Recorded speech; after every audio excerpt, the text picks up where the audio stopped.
Alright guys, sorry I haven't been on in a little while. I took 2 weeks off when I started working more for the holiday season. So, figured I'd get on here. Predictions are going to come either Tuesday or Wednesday when I get a little bit of time. But for right now, I just want to get on and talk about Adrian Gonzalez of the Red Sox.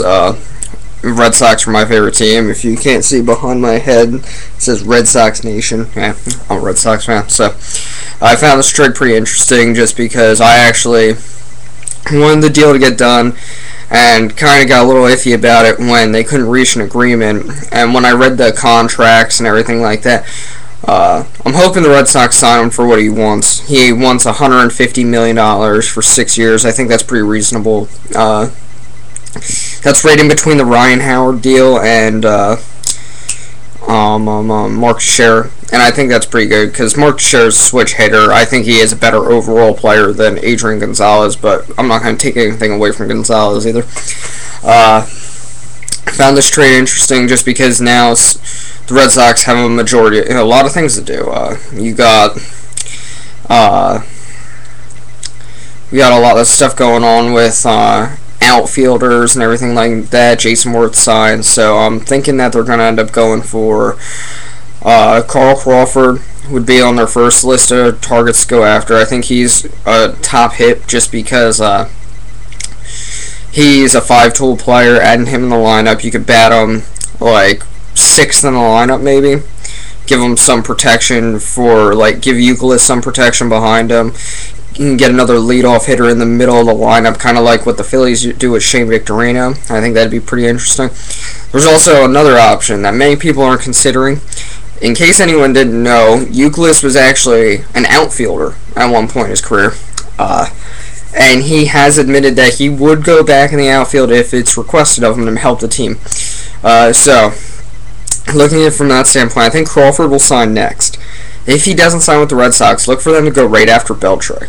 Try to sign him to a deal, put him at third base, move Uke to left field.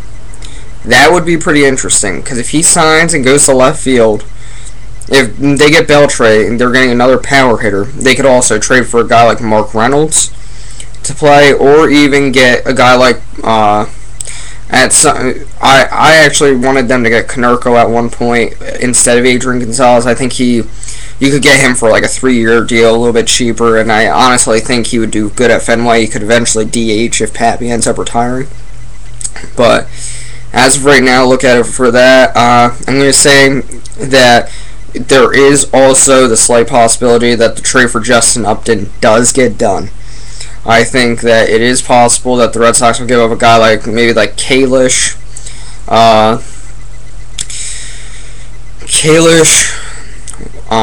Jose Iglesias, and Josh Reddick, or even Lars Anderson in the deal to bring home Justin Upton. Justin Upton would move to left field, and you would keep Jacoby in center. That'd be an interesting play. But as of right now, the Red Sox have Adrian Gonzalez. Supposedly they're working with MLB to open up a 24-hour window again, because there is a deal in place that they want to get signed, but they have been unable to do so just because of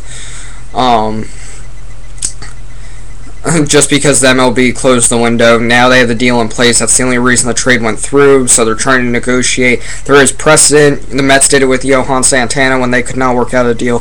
The MLB is pretty relaxed about that. They might let that go through. So at this point in time, the Red Sox have not signed him. It's for a 1-year deal.